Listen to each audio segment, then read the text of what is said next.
আমার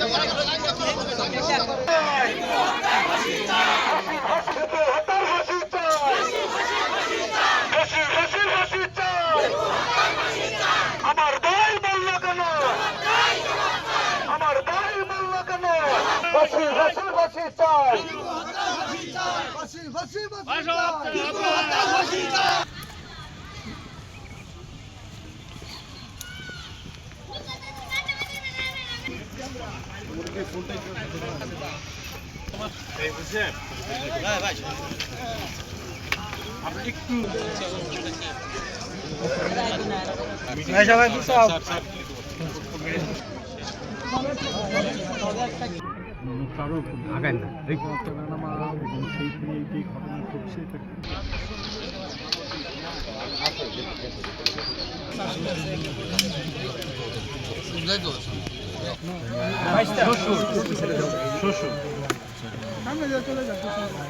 বাংলাদেশের বিভিন্ন সম্প্রদায়ের মানুষ দীর্ঘদিন ধরে পারস্পরিক সম্মান ও সহাবস্থানের মধ্য দিয়ে বসবাস করে আসছে।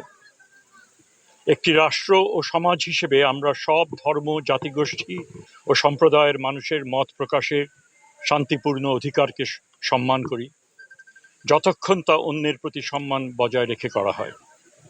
মতভেদ বা আপত্তির মুহূর্তেও কোনো ব্যক্তি আইন নিজের হাতে তুলে নেওয়ার কোনো অধিকার রাখে না। বাংলাদেশ একটি আইন শাসিত রাষ্ট্র।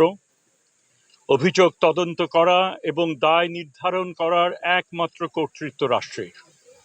বিশ্বাস বা মতের পার্থক্য কখনোই সহিংসতার কারণ হতে পারে না। দীপু চন্দ্র দাসের হত্যাকাণ্ড একটি নৃশংস অপরাধ, এর কোনো অজুহাত নেই। আমাদের সমাজে এর কোনো স্থান নেই। বাংলাদেশ সরকার এই সহিংসতার তীব্র নিন্দা জানাচ্ছে। অভিযোগ, গুজব বা বিশ্বাসগত পার্থক্য কখনোই এই ধরনের বর্বরতার অজুহাত হতে পারে না। আইনের শাসন বজায় রাখা রাষ্ট্রের দায়িত্ব।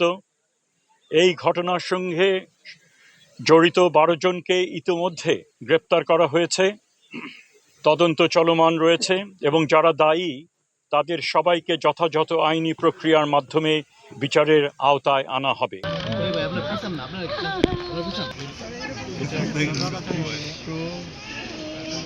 এবং এটা চরম অন্যায় এখানে হয়েছে, একটা বিশাল অপরাধ।